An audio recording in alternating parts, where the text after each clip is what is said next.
Since he'd been placed in charge of the nuclear weapons program 5 years ago, he had tripled the number of SAM batteries and ordered a second ring of anti-aircraft guns placed around Natanz. He had also hand-picked Sadi for his post. The major was inexperienced, but competent, hard-working, and loyal. Maradi felt the helicopter descend, and he saved his notes and closed the laptop. As Hijazi packed up the general's computer, the helicopter hovered and then set down smoothly.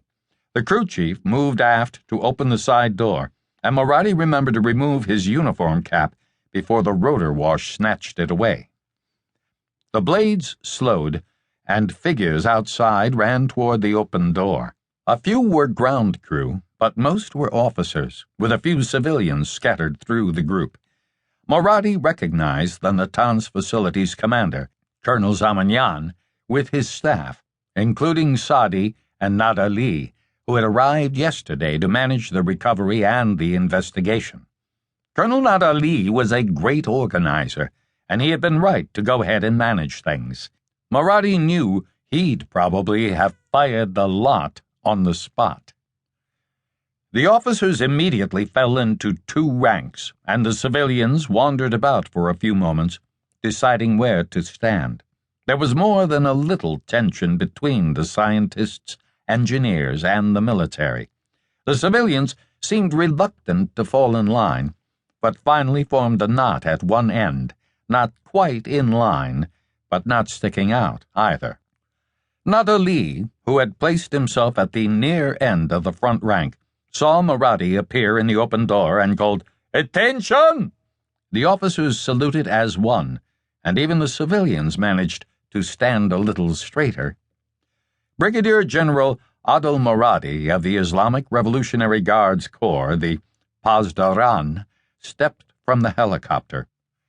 The revolutionary government's propaganda machine had dubbed him the Lion of Karbala for his bravery in the war with Iraq, but he knew his real nickname, the one his staff thought he didn't know about, the Rhino. Smoothly slipping on his uniform cap, Maradi returned the salute.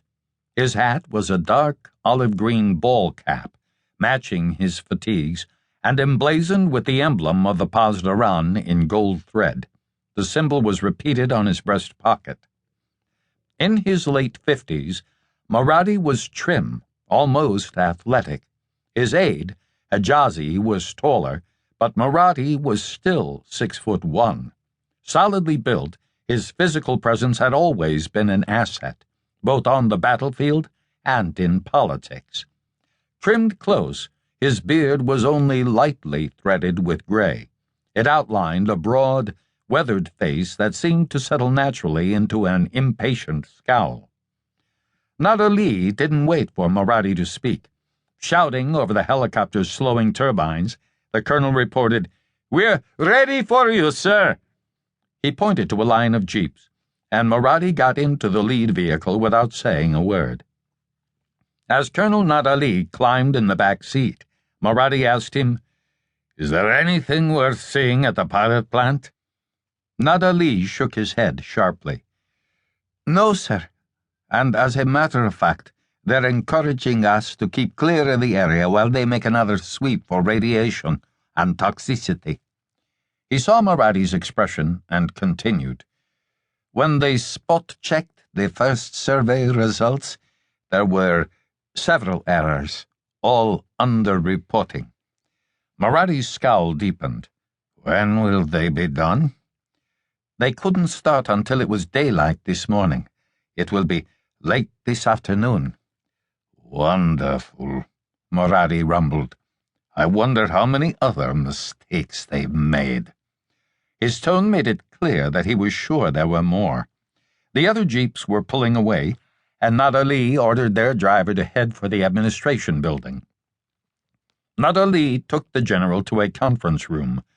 Pasdaran sentries, armed with automatic weapons, flanked the door, and Nad Ali led the staff inside. When one of the civilians tried to go in the room, Nad Ali waved him back.